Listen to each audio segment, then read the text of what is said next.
I'm remarrying a new wife. You're no longer needed." Following that, my mother-in-law added, "Useless ones should just get divorced and leave." Uttering such harsh words, my father-in-law joined in. Realizing the situation, he yelled, "A wife who can't have kids doesn't belong in our family. Just divorce Ryan and let him marry Agnes." Silently standing there, I was speechless. It was the first time in my life I felt so utterly miserable. But at the same time, a firm resolve solidified within me. The time had come for me to fight back. Seeing my expression, everyone but my sister-in-law froze in shock. They probably thought I'd be hurt and on the verge of tears. Defying their expectations, I smiled broadly and said, "I'm already divorced, you know, and that woman." At my words, my parents-in-law and Ryan gasped in disbelief. Uttering pitiful voices, they trembled as they faced this astonishing truth. My name is Margaret, a 31-year-old part-time housewife. I married Ryan 3 years ago, but we don't have any children yet. At 28, when we got married, I was a full-time employee poised for a promising career path. If I continued working, I wanted to build my career until I was 30 and then, once childbirth and parenting had settled, return to a job-friendly environment. Ryan understood this, and we agreed to start trying for a baby after I turned 30. When the time came, having seen a friend struggle with infertility, I decided to get tested just in case. The result revealed my infertility, leading me to switch to part-time work to focus on treatment. Ryan worked in a real estate company, and his take-home pay was more than enough for the two of us. Since we could save a little every month, Ryan was okay with me switching to part-time work. But that's when my nightmare began. Once he knew about my infertility and my change to part-time, Ryan's attitude completely shifted. He had been kind before, but suddenly he said, "I'm a full-timer, you're part-time, so you should take care of all the household chores. Without my income, we can't even afford infertility treatments, let alone live comfortably. To avoid stressing me out, you need to handle all the housework perfectly."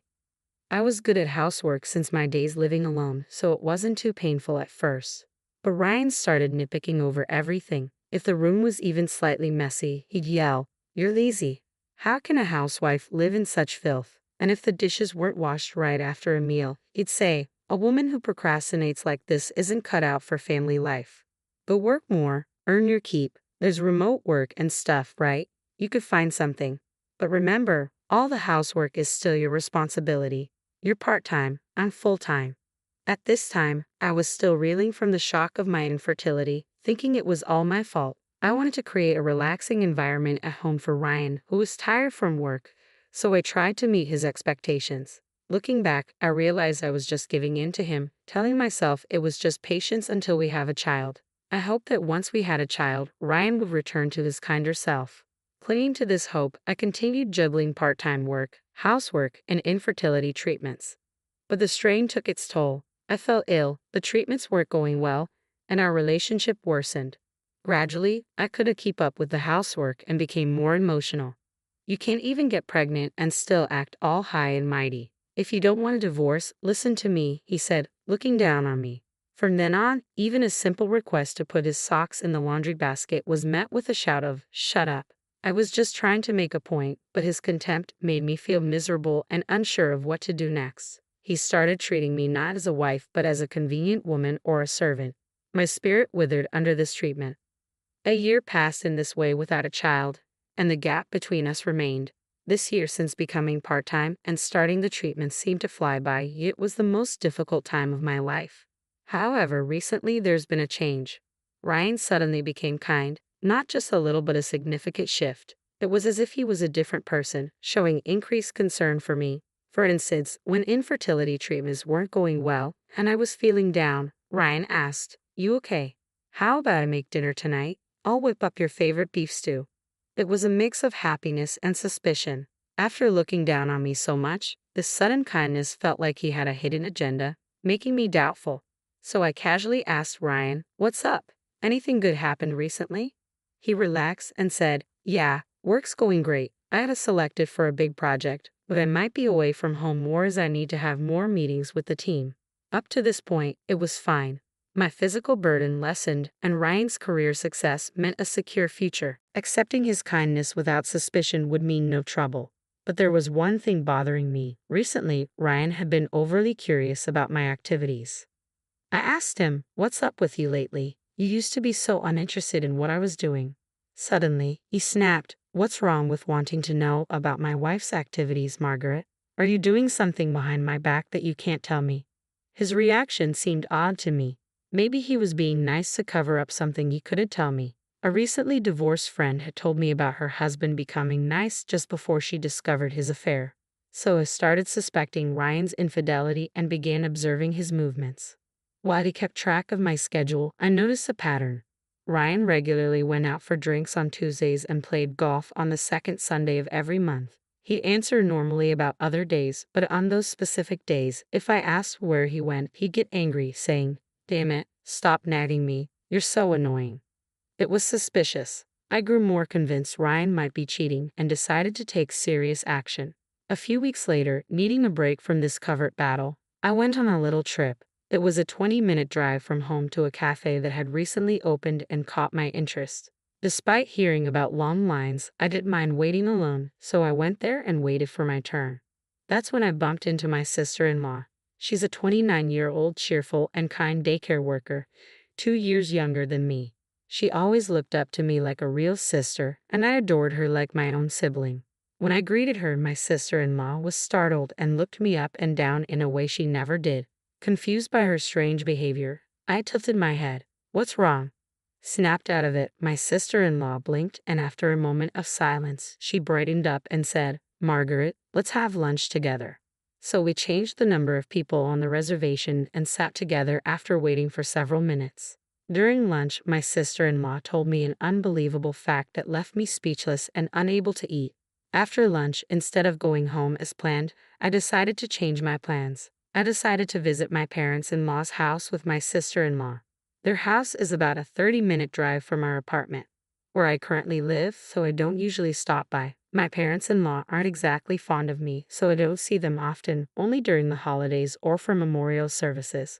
This would be a rare visit. It was just a little over 10 minutes from the cafe. My sister-in-law, who lives alone and only occasionally visits home, usually informs my mother-in-law when she's coming. But today we decided to go there without notice. It's the second Sunday of the month. Ryan should be at his usual business golf, but strangely, when we arrived at my parents-in-law's house, his car was there. My sister-in-law unlocked the door, and as we entered, I whispered a small hello. My mother-in-law came out and asked with a puzzled look, "What's Margaret doing here?" Her tone was clearly unpleasant just because I visited. She took this attitude simply because a daughter-in-law dropped by the house. I barely managed to hold back a sigh. Then, from the back of the house, I heard voices. Ryan and a woman appeared. Ryan looked shocked for a moment, but the woman cheerfully said, "Nice to meet you. I'm Agnes, the future wife of Ryan." As I stood there dumbfounded, my sister-in-law, with an angry expression, confronted them. "Hey, what's going on here? Explain this." Ryan sighed deeply, then looking down on me, he said something shocking. "I'm remarrying a new wife. You're no longer needed." Following that, my mother-in-law added, "Useless ones should just get divorced and leave," uttering such harsh words. Oddly, I was the only one who remained calm and rational, in contrast to my trembling sister-in-law who seemed both angry and sad. Meanwhile, Ryan, Agnes, and my mother-in-law looked down on me without any sign of remorse. Then my father-in-law, hearing the commotion, came in and quickly understood the situation. He yelled, "A wife who can't have kids doesn't belong in our family. Just divorce Ryan and let him marry Agnes." "Dad," my sister-in-law shouted, trying to stop him, but I slowly raised my head. It was time for my counterattack. Seeing my expression, everyone but my sister-in-law froze. They probably thought I'd be hurt and on the verge of tears, but defying their expectations, I smiled broadly and said, "I'm already divorced, you know."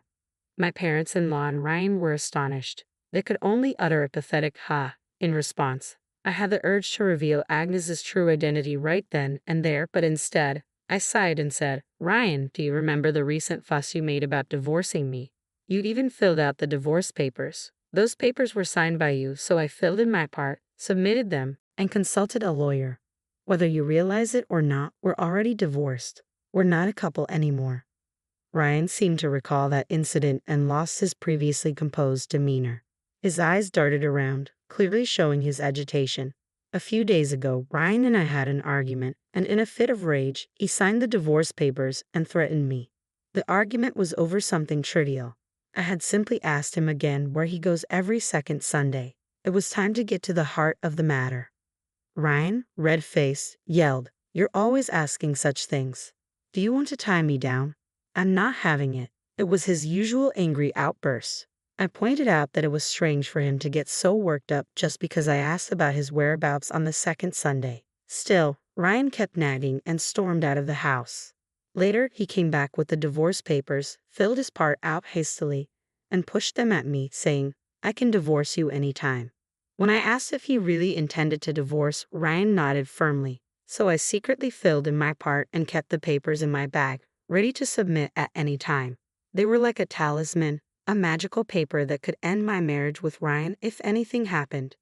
Today, after a shocking conversation with my sister-in-law and reaching my limit, I stopped at the office to submit the papers before visiting my parents-in-law.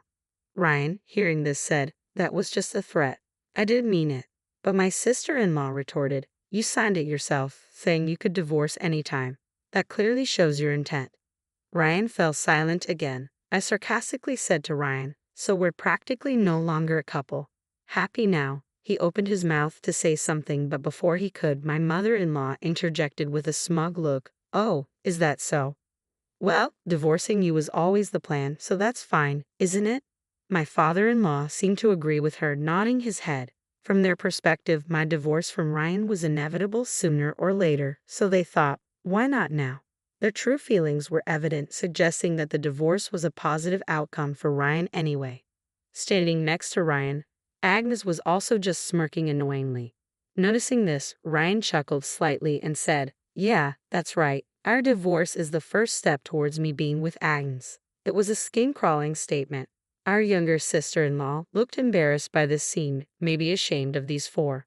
For me, holding back laughter at this foolish family and Agnes was a challenge, ignoring their triumphant looks. I operated my smartphone and showed them a photo. It was clear evidence of Ryan and Agnes's affair, pinpointing the place and time in just one shot. "I didn't file for divorce on a whim," I told Ryan. "I've gathered all the evidence of your affair from the start." Seeing him gulp at my words, I glanced at him as Agnes suddenly burst into laughter. Frowning, I looked at Agnes as she blurted out, "So you've thoroughly investigated me too? That woman you almost mentioned, I guess you figured her out. Were you going to reveal that she's pregnant? Too bad. Ryan and his parents know it and deliberately let me stay here."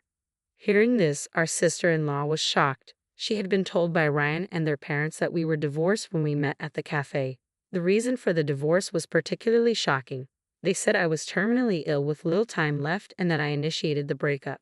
They seemed tearful and surprised by my sudden appearance at the cafe. My sister-in-law thought she was hallucinating, hence her strange behavior, which she apologized for. Hearing their story, I was appalled.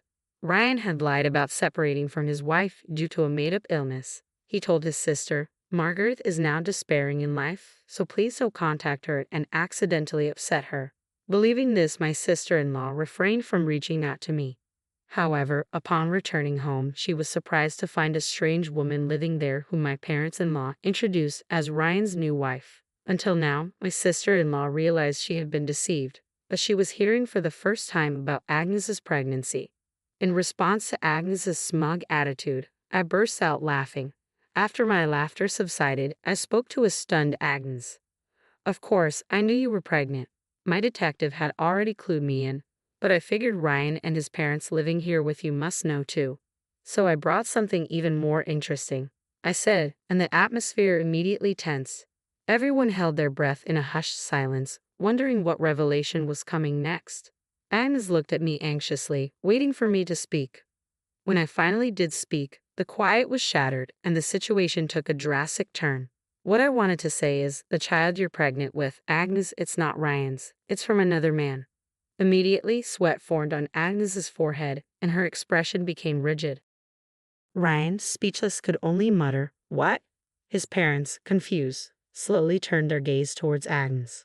Before our marriage, I had spent my savings on a detective, asking them to gather conclusive evidence and information that would be advantageous for me post-divorce. Normally, it would have been just providing photographic evidence, but I requested several extras. I wanted photos that clearly showed the date and time, and detailed investigative reports recorded at every step. In fact, I had already gathered enough evidence to confront Ryan and demand alimony on the day of the divorce petition. I knew why he only went out on Tuesdays and the second Sunday of every month. Those were Agnes's days off at her job. Ryan dug his own grave by writing the divorce papers himself, handing me an unexpected win. I had enough evidence to corner Ryan, but I thought it was too early. The detective had mentioned a dark shadow lingering around Agnes, so I asked for a more detailed investigation into her. It turned out she was indeed pregnant, and Ryan knew about it. This was somewhat expected. However, Agnes insisted on going to the doctor alone, stubbornly refusing to bring Ryan along. He seemed indifferent, but Agnes had a clear intention to keep her other boyfriend, a married man with kids, from suspecting anything. It turns out the child is definitely his. This married man, unable to be with Agnes due to his family, agreed to cover all costs for prenatal care to childbirth and even pay a lump sum in child support to end their affair. The agreement was that once the baby was born and if a test confirmed it was his child, he would pay child support and settle their relationship. That's why that man always accompanied Agnes to the hospital, leaving no room for Ryan to get involved. Ryan, used to me attending fertility clinic appointments alone, didn't suspect anything different. I had collected evidence of Agnes going into the clinic with another man and even had decisive audio data, all stored on my smartphone. I presented all this evidence right there. Agnes's face gradually turned pale, and her hands trembled slightly. Ryan, filled with anger, confronted Agnes, yelling, "Did you deceive me?" His parents were doing the same. I thought it was too much to gang up on a pregnant woman, so I intervened. "Enough. You're all embarrassing. You're all just as bad." Ryan, who cheated, his parents, who condoned it, and Agnes planning to divorce Ryan and raise another married man's child. All of you are behaving disgracefully. This is nothing but a low-level quarrel. After my outburst, everyone fell silent, unable to respond. There was no turning back now. I was resolved. Knowing Agnes's shocking secret, these people were unlikely to live together anymore. But I couldn't forgive Ryan for looking down on me while I was struggling with infertility treatments and then pretending to be kind to avoid suspicion after his affair. I've divorced Ryan, and I'm going to make sure you all pay for your sins. Agnes, you now have to raise 2 children alone, but you brought this upon yourself. So face the consequences. When I said this casually, Agnes turned even paler. "You knew I had another child?" "How? Where did you?" she stammered, unable to finish her sentence. Ryan and his parents furrowed their brows even deeper as I started explaining. For clarity, Agnes is a single mother, but her older child is being raised by her parents. They give her some money, but with another child coming, things will change. Her parents are getting older, and she's been looking for a man to act as an ATM to help with childcare. I have evidence of her laughing about this with friends.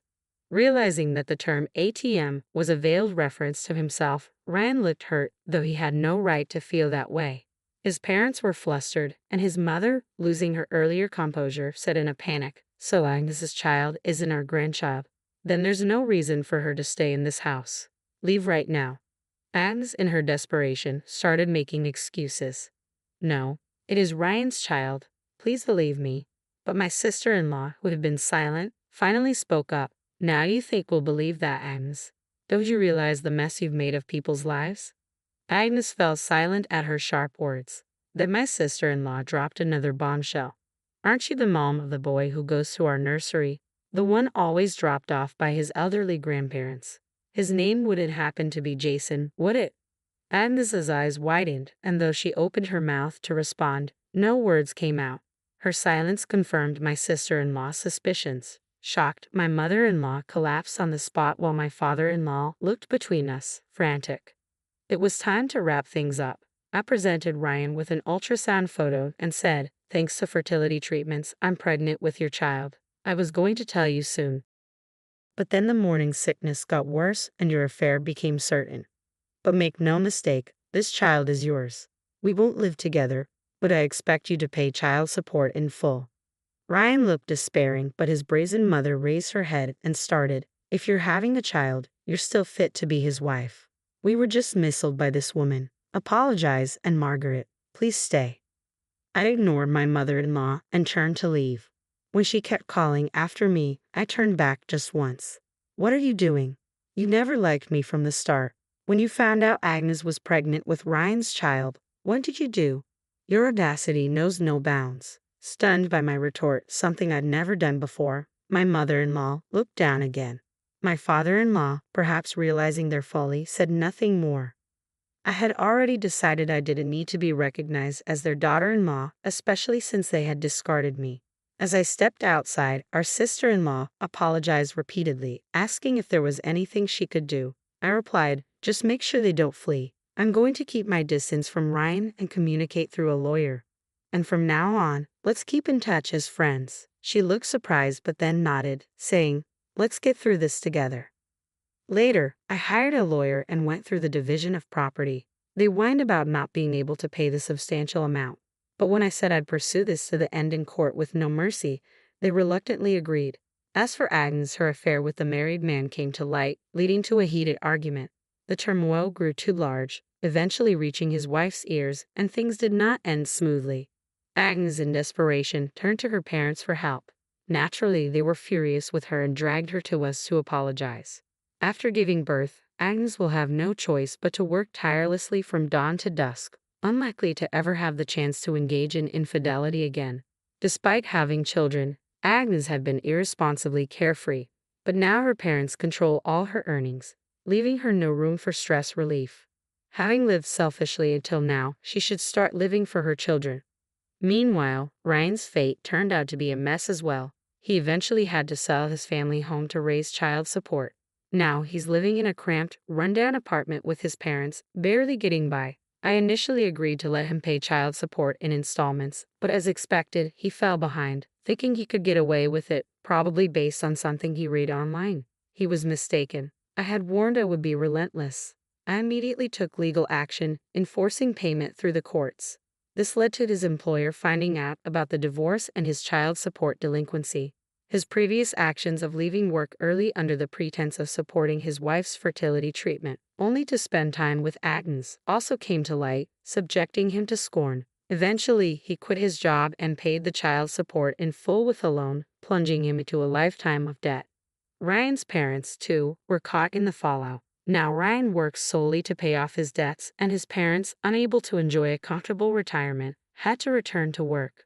Their daily irresponsible arguments, blaming each other, even led to the police being called for being a neighborhood nuisance.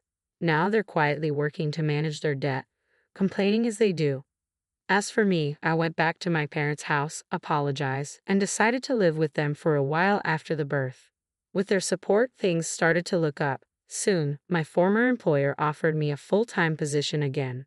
My sister-in-law, working at the daycare, agreed to take care of my daughter, giving me some peace of mind. Now, as a single mother living independently from my parents, I'm managing well. Thanks to the support and kind words from those around me, I've resolved to cherish these invaluable relationships and raise my daughter